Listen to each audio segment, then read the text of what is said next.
The General Lee Viper, and basically got 2 coats of primer. It's going to basically get 1 more coat today, and then I'm going to let it sit for a day, and then I'll probably start doing the orange color this week. Probably Tuesday is what I'm planning on. But anyway, 1 more coat, and the secret to primer is very, very light coats.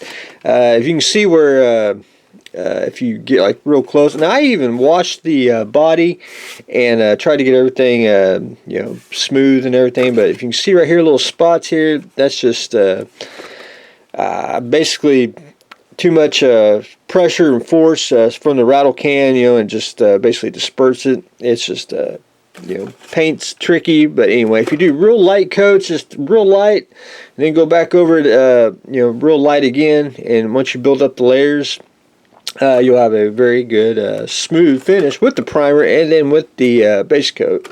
But anyway, one more deal of primer, and we will be good to go. I still got just a couple other little places where I didn't get all the nooks and crannies, like right there.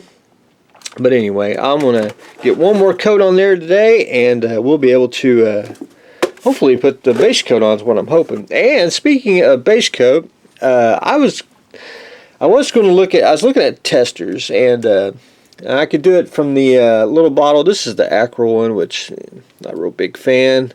The enamel one's probably one I'd probably use, but there was a hobby store that I always frequent, and they didn't have any at all. They had Tamiya's orange, but it's more like a pumpkin orange, but I wanted a spray can because it's just easier to do big bodies, and I don't have to do the airbrush unless I'm doing a really custom paint job. But good old Ace Hardware, they had a orange here, and that's pretty darn slick. Close. Now it's probably bright here in the camera, but I think that will be sufficient for the General Lee color, at least. Especially on screen, because it will be filmed, and I think it'll look pretty darn slick. But anyway, that's the one I chose, so we're going to do that starting probably Tuesday, maybe tomorrow, but who knows. We'll just see how everything goes together. The Tiger, I went ahead, I'm kind of jumping around just a tad. I took some flat black and some burnt umber, mixed it all up, basically did a pre-shading, and I wanted to get all like the nooks and crannies, get all the shadows on there, and then with more flat black I went in and did the vents, did the exhaust stains and all that, just basic stuff here. Did the rubber wheels on the track, and see how you can just go at it. You don't have to be totally neat. I'm going to go back in with the airbrush with the base coat, and I'm going to tone all this down, and just to blend it all in, because we're going to do a winter whitewash, and I just need to get all the basic colors. More dark track for the track up here, and I need to do washes and filters and all that good stuff, but I wanted to get all the basic shadows done, and then get the base coat, which I want to put the base coat on today is my game plan. But anyway, I wanted to show everyone the just the different shadows on here, the way I pre-shade, bigger in some areas, smaller in next. It just gives it more contrast.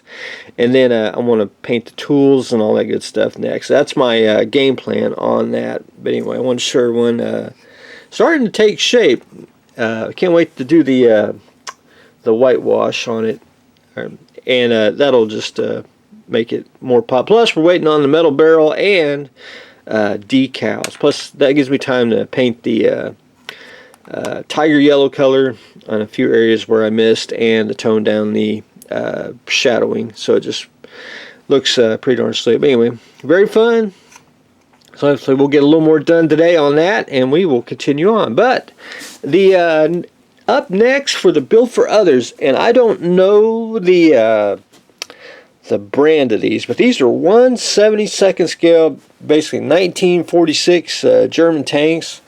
It's like a souped up Jag Panther, which I've always wanted to take a Jag Panther and extend it all the way back out here like a Hetzer, make a Hetzer Jag Panther type vehicle. I always wanted to do something like that. I've never really seen it. I've seen the side skirts that armor up on the sides here, but I've never seen one fully enclosed. I thought that would be unique, a unique tank design, but just one of those things I just never got around to. But anyway, these not too bad. This one's my favorite.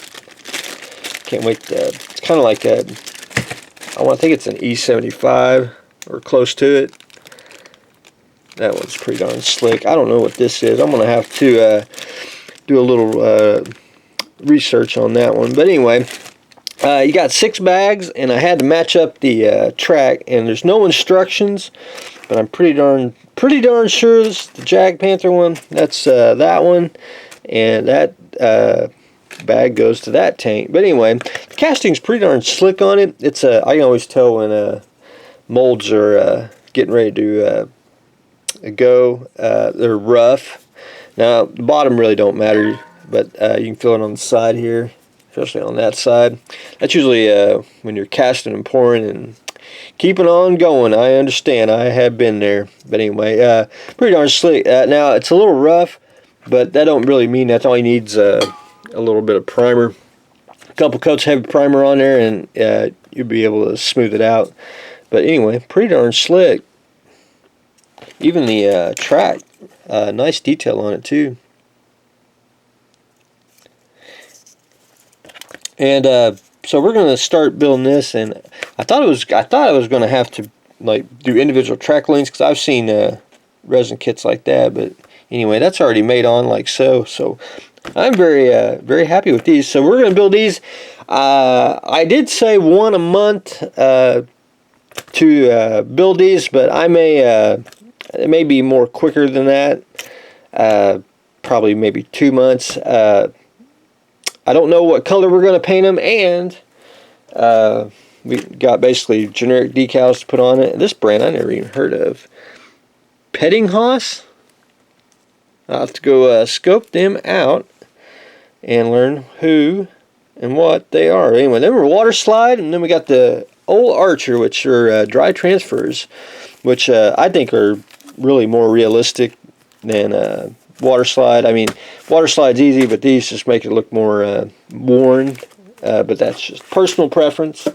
But anyway, that's up next for very soon. Probably I'll probably build them during the week, and then we'll paint them on the weekends. But I got to get a paint scheme first, so we're in no hurry. So anyway, we'll do more on that later on. But anyway, that's what I've got going on today. We should have a shed update this evening, and getting ready to one more coat of primer for the General Lee Viper. Going to start some 1946 tanks, and we are slowly but surely painting the Whitman Tiger. So that's what I got going on today, so stay tuned for the next exciting episode.